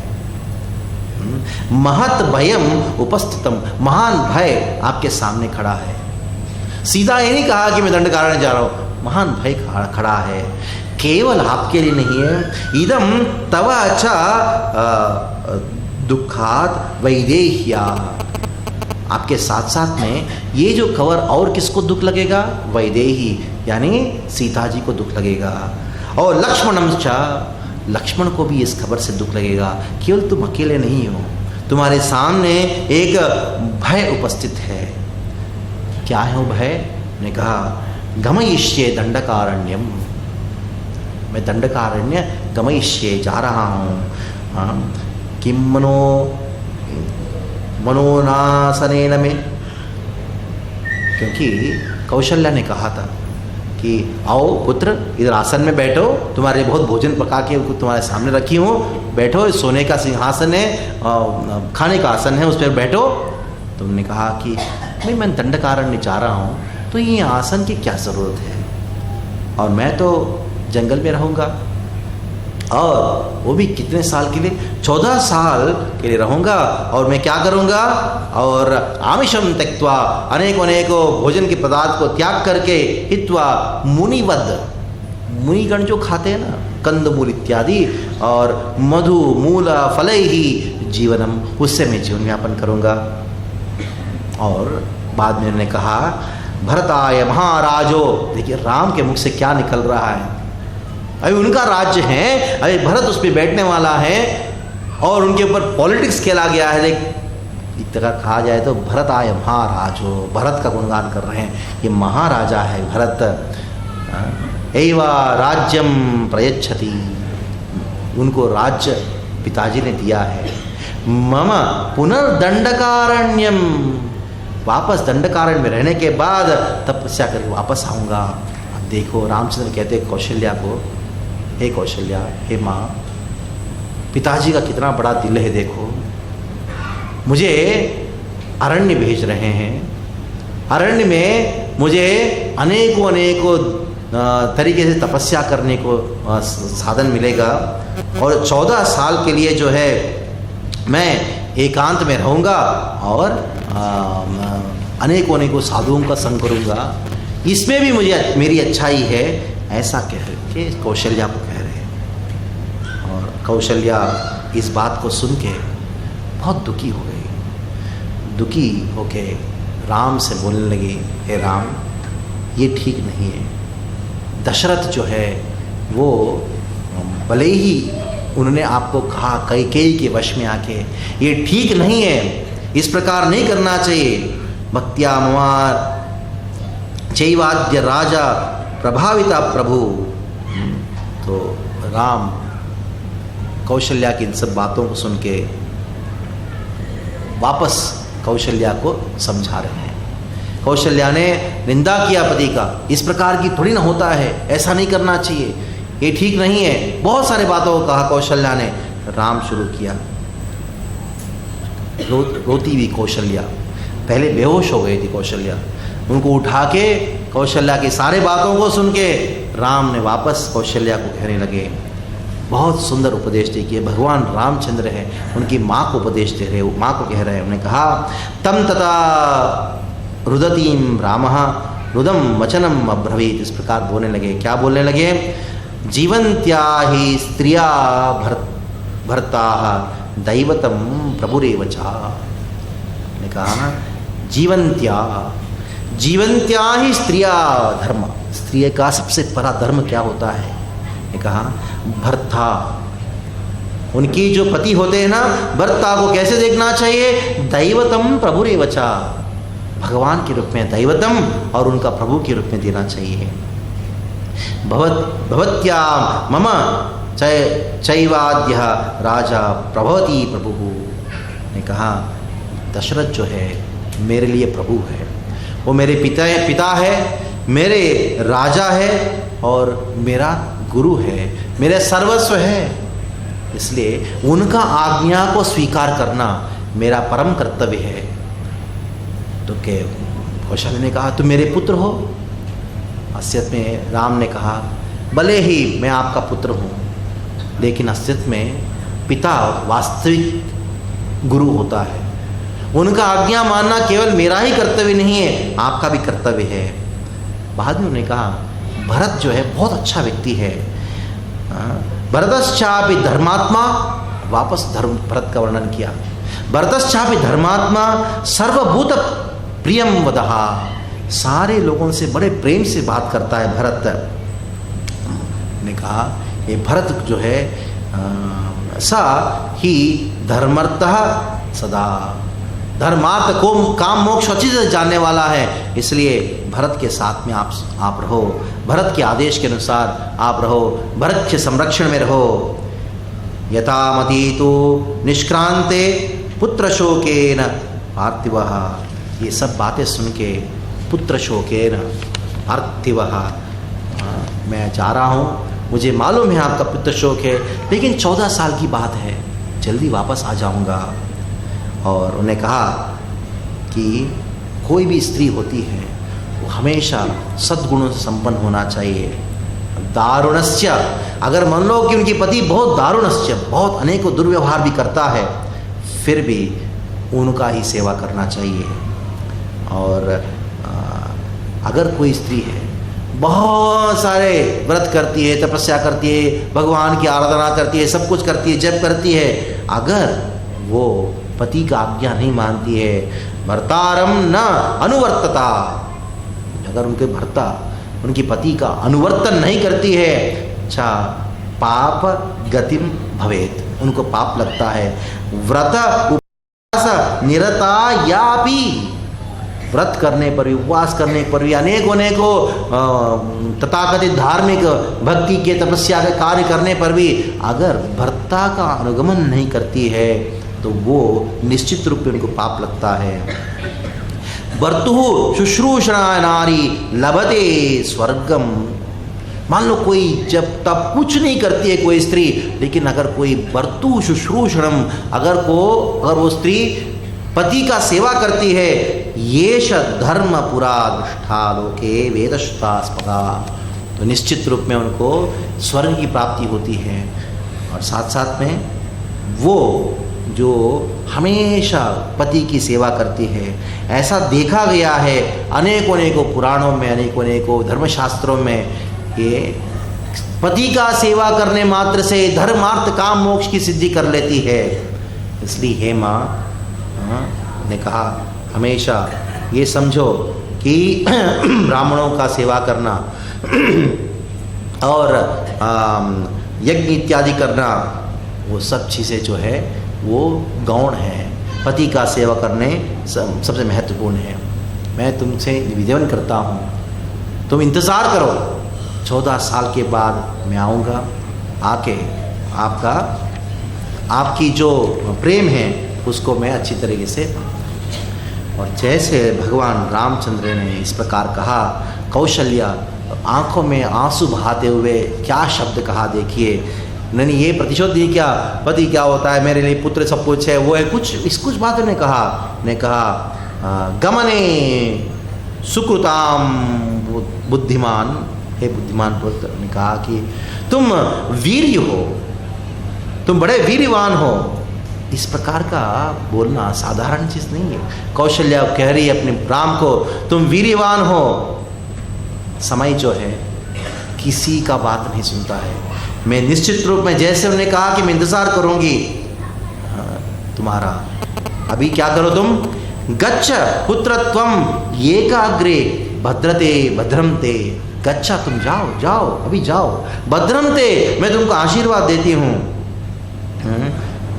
पुनस्त्वापि निवृत्तते तु भविष्यति, मैं तुम्हारा वापस आने का इंतजार करूंगी। प्रत्यागते महाबाहो कृतार्थे चरित्रम तवा, तुमने जो त्याग किया है, वो त्याग की वजह से कृतार्थे चरित्रम तवा, तुम्हारा चरित्र कृतार्थ हो गया है, तुम जाओ करके कैकेयी रामचंद्र को बोल रही हैं। रामचंद्र जो हैं वो गच्छेदानी महाबाहो क्षेमेण पुनरागतः, बहुत क्षेम से वापस आना मैं प्रार्थना करूँगी। नंदयिष्यसि माम पुत्रः सात्मा काव्येन चारुणा, उन्होंने कहा कि जब जा रहे हो ना, दुखी होके मत जाना बेटा, बड़े आनंद के साथ जाओ, और जंगल में 14 साल रहने के बाद वापस आनंद के साथ जाना, मैं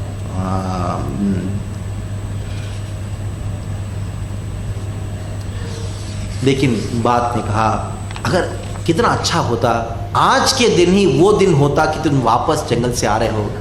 ऐसा बात करके कौशल्या ने राम को अनुमति दिया। जब कौशल्या ने राम को अनुमति इस प्रकार दिया, अभी राम के लिए और एक संशय है और एक समस्या है। क्या है? सीता को कैसे समझाऊं इस बात को। लक्ष्मण को ठीक है, वो बहुत क्रोधित हो जाता है, वैश्य में हो जाता है कि मेरे बिना तो रह नहीं सकता, वो मेरे साथ में आएगा, फिर भी उनको समझाने के लिए प्रयास करूँगा, मत आओ। लेकिन सीता को कैसे समझाऊं, ये बड़ी समस्या है राम को। अभी सीता के पास गए भगवान रामचंद्र सीता को इस बात को बताने के लिए। तो सीता के साथ भगवान रामचंद्र का जो संवाद है उसको थोड़ा सा संक्षिप्त में 5 मिनट में चर्चा करने के लिए प्रयास करेंगे, जो बड़ा अद्भुत संवाद है सीता और रामचंद्र का। एवं मुक्त्वा वैदेही, उन्होंने कहा सीता के पास जाकर ऐसी ऐसी बात है, आप इधर रहो, 14 साल की बात है, मैं वापस आ जाऊंगा। सीता जी कहती हैं, क्या क्या कहती हैं? किमिदम भाषते रामः, बड़े क्रोध के साथ।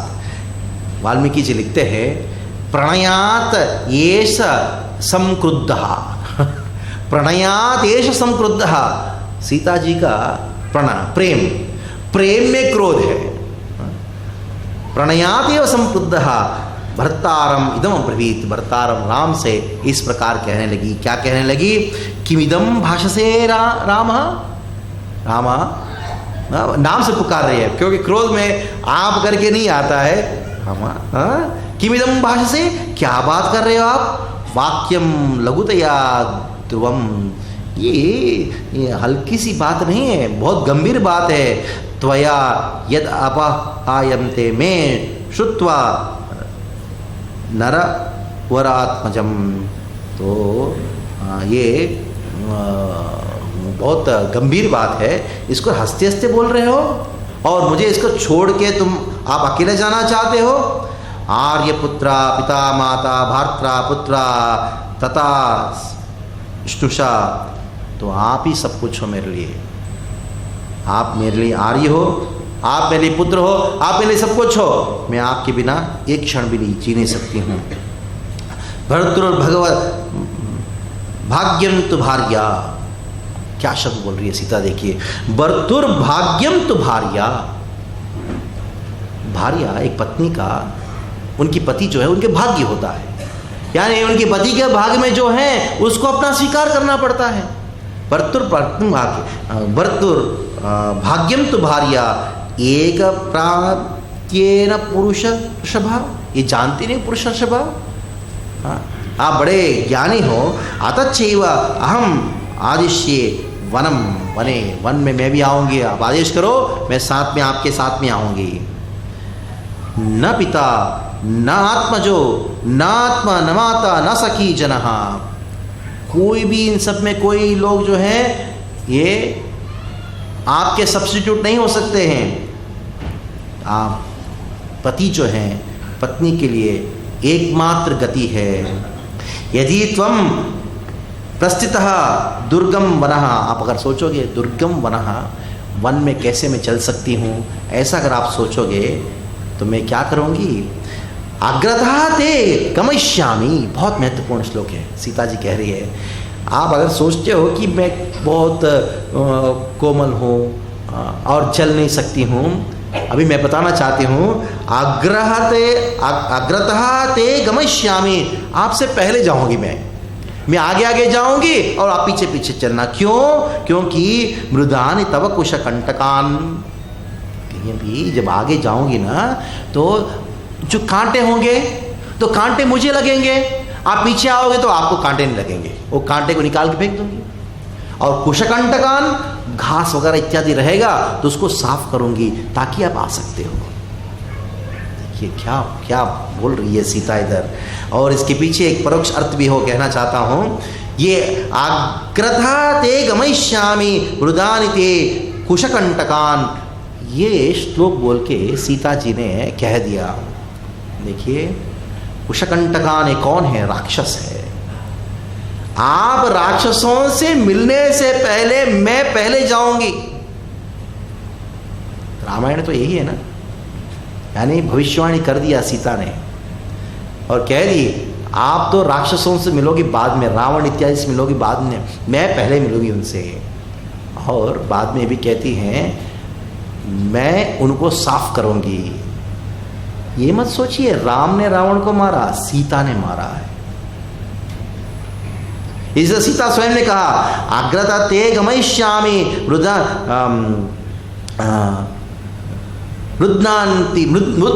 रुदन्ति कुशकंटकान। रुदन्ति मतलब उनको साफ करके कर दूंगी। और बाद में कहा ये बहुत ये श्लोक सुन के हो जाए, ईर्षा रोष वहिषम कृत्य भुक्त शेषम इव उदकम, भुक्त शेषम उदमुदकम। ये किस प्रकार के पुरुष हो आप? भुक्त शेषम इदमुदकम, आपने ग्लास में पानी लिया, थोड़ी सी पानी पिया और छोड़ दिया, ये ठीक है क्या? मुझे आपने स्वीकार किया, थोड़ी देर रखा और छोड़ दिया, ठीक है? ऐसा लगता है कि आप ईर्ष्या और रोषवश इस प्रकार कर रहे हो मेरे साथ। ईर्ष्या को त्याग करो, रोष को त्याग करो। कौन कह रही है? सीता राम को कह रही है। अभी ये राम में रोष कहाँ है, राम में ईर्ष्या कहाँ है? सीता कहती हैं अगर आप मुझे साथ में लेके जाओगे, आपको क्या ये डर है कि लोग मेरी स्तुति करेंगे, आपकी स्तुति नहीं करेंगे? क्योंकि सीता जाएगी, क्या बोलेंगे? देखो सीता इतनी बड़ी, इतनी सुकुमारी है, राजकन्या है, वो जंगल में चल रही है। राम के बारे में कोई बात नहीं करेगा। ये डर है क्या आपको? आप अकेले जाओगे और देखो सब लोग बोलेंगे राम अकेले, सब स्तुति करेंगे। ईर्ष्या को छोड़ो, आप रोष को छोड़ो। ईर्ष्या रोषो वहिषा कृत्या नय मान वीर विशब्द पापम मयि न विद्यते। इससे बढ़कर कोई पाप नहीं होता है।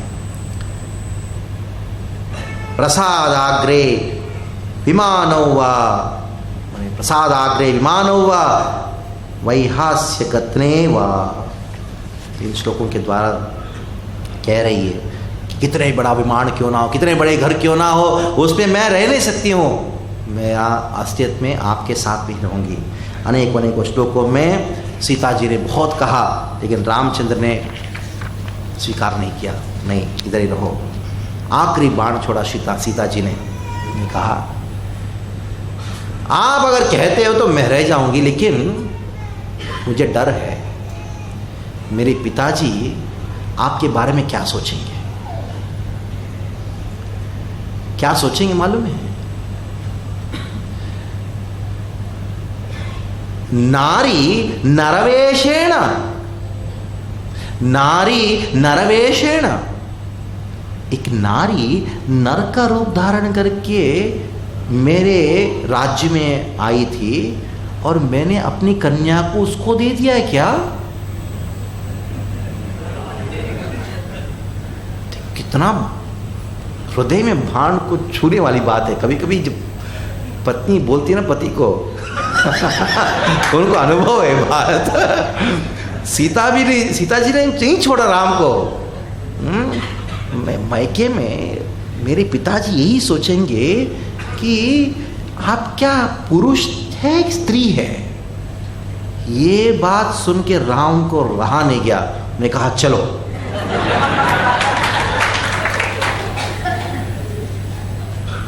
आगे स्टोरी में आता है, राम ये भूला नहीं इस बात को। जब आगे आता है अरण्यकांड में, एक राक्षस को वध करते मारते हैं। जब राक्षस को मारे ना, अनेकों राक्षस आए, संतों से मुलाकात हुआ अरण्यकांड में। जब एक राक्षस ऐसा था, उनके मुख से ऐसा खून निकला मरने समय, पूरा शरीर में खून से लपेट गए। तो लक्ष्मण के ऊपर ही खून था, राम के ऊपर ही। राम ऐसे आके खड़े हैं, सीता जी देख रही है राम को। राम ऐसे दिखाई, देखो इतना बड़ा राक्षस को मारा।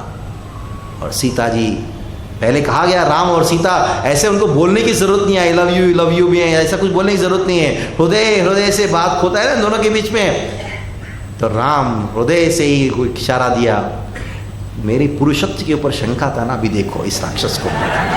तब सीधा भाग के आए, राम को सीधा आलिंगन किया उन्होंने, अभी स्वीकार, अभी पुरुष हो आप, अभी तक शंका। तो ये रामायण है। अभी सीता के साथ संवाद हुआ, और लक्ष्मण के साथ संवाद तो अब हम लेंगे नहीं, क्योंकि वो और है। ऐसा वर्णन आता है, लक्ष्मण जो है एक क्रोधित सांप होता है ना, वो सांप के जैसे देख रहे थे। राम ने उन तक देखा तक नहीं। कौशल्या से मिलने गए और सीता से मिलने गए, और लक्ष्मण जो है सीधा आके बहुत सारे बातों को कहा। राम ने कहा नहीं तुम इधर रहो। तब सीता की ओर देख के लक्ष्मण कहते हैं कि घाड़ तरीके से, घाड़ से चरणानी, आपके चरण को मैंने पकड़ लिया है, जाओगे तो मेरे साथ में, नहीं तो जाओगे ही नहीं। तो राम को देख के नहीं बोल रहे, सीता को देख के बोले लक्ष्मण। इस प्रकार सब तैयारी हो गए, सीता राम लक्ष्मण जा रहे हैं। कब जा रहे हैं? जब उसी मुहूर्त पे, जब उनका राजत्व क्या अभिषेक होने वाला था, राजाभिषेक होना, पट्टाभिषेक होने वाला था, उसी समय जा रहे हैं। दशरथ की सारी पत्नियां खड़ी हैं, और कौशल्या, सुमित्रा, कैकेयी तीनों खड़ी हैं, और सब लोग जा रहे हैं। राम ने कौशल्या को प्रणाम किया, कौशल्या को राम ने प्रणाम किया। उसी समय सभी लोगों ने कौशल्या को प्रणाम किया। अभी तुरंत लक्ष्मण किसको प्रणाम कर रहा है? सुमित्रा का वचन सुनने लायक है, वो हम कल सुनेंगे। सुमित्रा किस प्रकार लक्ष्मण से क्या बात करती है, सुमित्रा का नाम सुमित्रा क्यों है, इसकी चर्चा हम कल करेंगे। और आगे भी जितने भी हो सके हम भक्तिमय बातों को हुआ केवट के साथ, उन सब संवाद को हम कल आखिरी दिन है करेंगे।